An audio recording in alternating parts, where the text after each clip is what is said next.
요한복음 3장. 바리새파 사람 가운데 니고데모라는 사람이 있었다. 그는 유대인들 사이에서 유력한 지도자였다. 하루는 그가 밤늦게 예수를 찾아와서 말했다. 랍비님, 우리 모두는 선생님이 하나님께로부터 직접 오신 분이라는 것을 알고 있습니다. 하나님이 관여하지 않으시면 아무도 선생님이 하시는 일, 곧 하나님을 가리켜 보이고 하나님을 계시하는 일을 할 수 없습니다. 예수께서 말씀하셨다. 내 말이 정말 맞다. 내가 하는 말을 믿어라. 사람이 위로부터 태어나지 않으면 내가 가리키는 하나님 나라를 볼 수 없다. 니고데모가 말했다. 이미 태어나서 다 자란 사람이 어떻게 다시 태어날 수 있겠습니까? 어머니 배에 들어가서 다시 태어날 수는 없습니다. 위로부터 태어난다고 하신 말씀이 도대체 무슨 뜻입니까? 예수께서 말씀하셨다. 너는 귀 기울여 듣지 않는구나. 다시 말해주겠다. 사람은 누구나 근본적인 창조 과정을 거쳐야 한다. 태초에 수면 위를 운행하시던 성령을 통한 창조, 보이는 세계를 움직이는 보이지 않는 세계, 새로운 생명으로 들어가게 이끄는 세례, 이 과정들이 없으면 하나님 나라에 들어갈 수 없다. 아기를 예로 들어 설명하겠다. 태어난 아기는 다만 얘가 볼 수 있고 만질 수 있는 몸만 가지고 있을 뿐이다. 그러나 그 몸 안에 형성되는 인격은 내가 절대로 볼 수도 없고 만질 수도 없는 것, 성령으로 빚어져 살아있는 영이 되는 것이다. 바로 이러한 과정을 말하는 것이다. 그러니 너는 위로부터 태어나야 한다는 말, 곧 이 세상의 가치로부터 떠나야 한다는 내 말에 놀라지 마라. 너는 바람이 부는 방향을 예측할 수 없다는 것을 잘 알 것이다. 너는 나무 사이를 스치는 바람의 소리는 듣지만 그 바람이 어디서 와서 어디로 가는지는 모른다.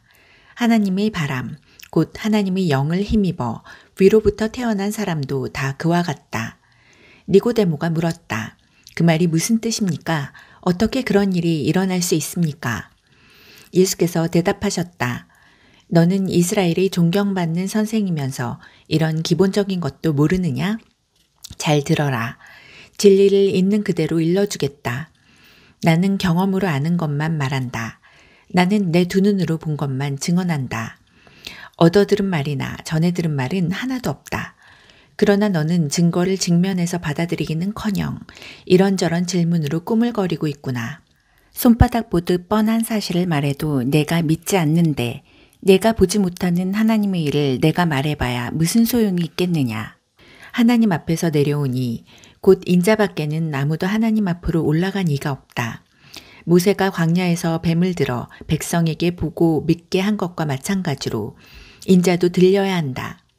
그러면 그를 바라보는 사람, 그를 믿고 기다리는 사람마다 참된 생명, 영원한 생명을 얻게 될 것이다. 하나님께서 이 세상을 얼마나 사랑하셨는지 그분은 하나뿐인 아들을 우리에게 주셨다. 그것은 아무도 멸망하지 않고 그를 믿는 사람은 누구나 온전하고 영원한 생명을 얻게 하시려는 것이다. 하나님께서 고통을 무릅쓰고 자기 아들을 보내신 것은 세상을 정죄하고 손가락질해서 세상이 얼마나 악한지 일러주시려는 것이 아니다. 아들이 온 것은 세상을 구원하고 다시 바로잡으려는 것이다. 누구든지 아들을 신뢰하는 사람은 죄를 용서받지만 아들을 신뢰하지 않는 사람은 이미 오래전에 사형 선고를 받았으면서도 그것을 모르는 사람이다. 하나뿐인 하나님의 아들을 알고도 그가 믿지 않았기 때문이다. 너희가 처한 위기 상황은 이러하다. 빛이신 하나님께서 세상 안으로 들어오셨지만 사람들은 어둠을 찾아 달아났다. 그들이 어둠을 찾아 달아난 것은 하나님을 기쁘시게 해드리는 일에 관심이 없었기 때문이다. 악행을 일삼고 부정과 망상에 사로잡힌 사람은 누구나 빛이신 하나님을 싫어해서 그 빛에 가까이 가려고 하지 않는다. 자기 행위가 드러날까 괴롭고 두렵기 때문이다. 그러나 진리와 실체 안에서 일하고 살아가는 사람은 빛이신 하나님을 맞아들인다. 그것은 자기 행위가 하나님의 일을 위한 것이었음을 드러내려는 것이다. 이 대화를 마치고 예수께서 제자들과 함께 유대로 가셔서 그들과 함께 휴식을 취하셨다. 예수께서는 세례도 주셨다. 같은 때에 요한은 살렘 근처에 있는 에논에서 세례를 주고 있었는데 에논은 물이 풍부한 곳이었다. 이때는 아직 요한이 감옥에 갇히기 전이었다. 요한의 제자들이 세례의 본질을 두고 유대 지도자들과 논쟁을 벌였다.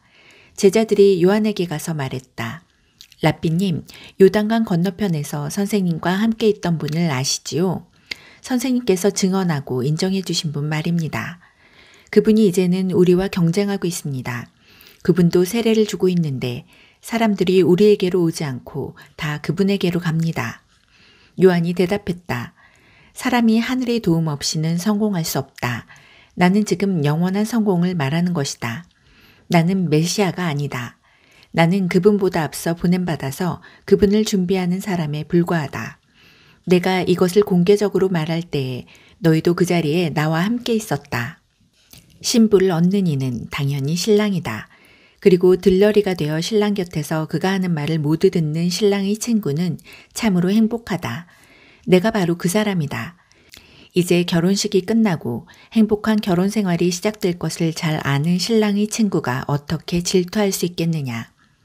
그래서 내 잔이 넘쳐 흐르는 것이다. 지금은 그분이 중앙무대로 나오시고 나는 가장자리로 비켜나야 할 순간이다. 위로부터 오시는 그분이야말로 하나님께서 보내신 다른 어떤 심부름꾼보다 뛰어나신 분이다. 땅에서 난 자는 땅에 매어서 땅의 언어로 말하지만 하늘에서 나신 분은 우리와 차원이 다르다. 그분은 하늘에서 직접 보고 들은 것을 증거로 제시하신다. 하지만 아무도 그 같은 사실에 관심을 두지 않는다. 그러나 그 증거를 면밀히 살펴보는 사람은 하나님이 곧 진리라는 사실에 자기 목숨을 걸게 된다. 하나님께서 보내신 그분은 하나님의 말씀을 전한다. 하나님께서 성령을 조금씩 나누어 주신다고 생각하지 마라. 아버지는 아들을 한량없이 사랑하신다. 아버지는 아들에게 모든 것을 맡기셔서 아들로 하여금 그 선물을 아낌없이 나눠주게 하셨다. 그래서 아들을 받아들이고 신뢰하는 사람은 누구나 그 모든 것, 곧 온전하고 영원한 생명에 참여하게 된다.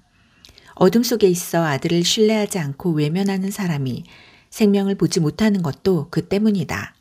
그가 하나님에 대해 경험하는 것이라고는 온통 어둠, 지독한 어둠뿐이다.